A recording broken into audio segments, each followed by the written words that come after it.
Kisah nasi goreng dan rumah hantu. Jadi ceritanya bapak ini jualan nasi goreng dan mie. Karena udah malam dia ngerasa kalau mangkal terus nggak ada yang bakal beli. Jadi bapak ini mutusin buat keliling, tapi di jalanan sangat sepi. Hingga bapak ini ngeliat dua orang yang lagi main catur. Bapak ini sengaja lewat situ biar dipanggil, tapi pas lewat nggak dipanggil juga. Alhasil si bapak balik lagi ke belakang dan untung saja kali ini dipanggil. Dua bapak itu mesen 4 porsi nasi goreng. Dibuatkanlah sama bapak ini. Nah, pas sudah jadi, karena pakai piring bapaknya, dia sengaja nungguin sambil ngeliat mereka main catur. Malam pun semakin larut, nasi gorengnya belum dimakan juga sampai bapak ini ngantuk. Lanjut part 2 ya guys. Upin Ipin sangat serakah, jadi ceritanya mereka dipanggil Kak Ros disuruh makan. Tapi sama Upin Ipin mau dimakan sendiri, padahal itu dari Opa. Opa dan Kak Ros nggak dikasih sedikit pun, hingga kelakuan Upin Ipin didengar oleh Omen. Si Omen segera memberi pelajaran lewat makhluk ini. Makanan Upin Ipin semuanya diambil dan akhirnya mereka ketakutan. Tapi masih dikasih makanan lagi nih yang lebih banyak. Pas sudah dimakan, ternyata kata makhluk itu makanannya udah basi guys. Alat pembersih ruangan ini lagi bersih-bersih guys. Sekilas dia ngeliat foto bersama keluarganya. Dia tiba-tiba kaget karena di foto itu ibunya marah hingga mejanya terdorong dan minuman itu jatuh. Alat ini berusaha membersihkannya, tapi noda minuman itu semakin merata. Lalu dia menyedotnya, tapi malah kainnya yang masuk dan kotoran yang ada di dalamnya keluar beramburan.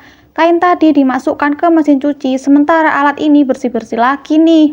Kemudian dia mengangkat kain tadi, tapi kain itu sudah berwarna merah semua. Alat ini panik hingga nabrak mesin cuci itu.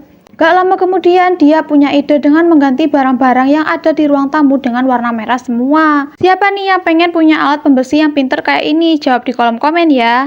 Ibu ini ketat banget sama anaknya, jadi ceritanya pas makan si anak sebenarnya nggak mau hanya makan sayur, tapi kepaksa karena harus nurut sama ibunya. Pas mau nonton TV nggak dibolehin juga, malah disuruh main gitar. Pas di kamar bocil ini sedang main, lalu disuruh main catur guys. Nah, pas bocilnya udah tidur, si ibu diam-diam nonton tanpa sepengetahuan anaknya loh. Diperebutkan oleh makanan. Jadi ceritanya pria ini mau makan, dia ngambil kue cup kecil ini, tapi si wortel nggak terima karena pria itu lebih milih kue daripada dia. Alhasil kue dan wortel saling merebutkan pria ini. Mereka nggak henti-hentinya rebutan pria ini, hingga pria ini punya ide mau bikin kue wortel. Tapi ternyata mereka kecewa karena idenya itu, dan alhasil pria ini ditinggal sendirian guys. Mereka udah nggak mau dimakan pria itu. Diiringi tukang becak tanpa kepala. Jadi ceritanya dua pria ini abis nonton, mereka mau pulang bingung nih, karena nggak ada yang bawa motor, taksi pun nggak ada yang lewat. Tiba-tiba mereka ngelihat ada tukang becak. Awalnya mereka ragu mau naik becaknya, karena terpaksa akhirnya mereka naik ketimbang jalan kaki. Pas di jalan mereka dilewatin perkampungan tukang becak yang kisahnya sangat mengerikan. Dua pria ini berbicara sambil berbisik-bisik. Mereka curiga itu tukang becak asli apa bukan. Karena si Ucup takut, dia ngeberaniin nanya ke tukang becaknya.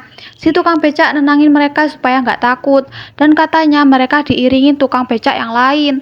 Dua pria ini pun ngeliat ke belakang dan ternyata banyak tukang becak yang ngiringin tanpa kepala. Sampai keesokan harinya mereka pingsan di dekat makam tukang becak dan ditemukan oleh warga sekitar. Kisah nasi goreng dan rumah hantu part 2. Hingga pagi hari tiba, ada dua orang yang lagi nyari sarapan. Mereka ngelihat bapak penjual nasi goreng lagi tidur di jalanan. Pas sudah dibangunin, dikiranya mereka mau pesen nasi goreng. Lalu bapak ini kaget karena dua orang semalam udah hilang dan rumah yang di belakangnya udah rusak. Dua orang ini kemudian cerita kalau bapak ini dikerjain oleh penghuni rumah itu yang tewas karena rumahnya kebakaran. Dan beberapa kali ada penampakan dari rumah itu. Dua orang ini juga nasihatin bapak supaya nggak lewat di jalan itu lagi. Sementara nasi gorengnya sisa 2 nih guys, alhasil diberikan ke dua orang tadi.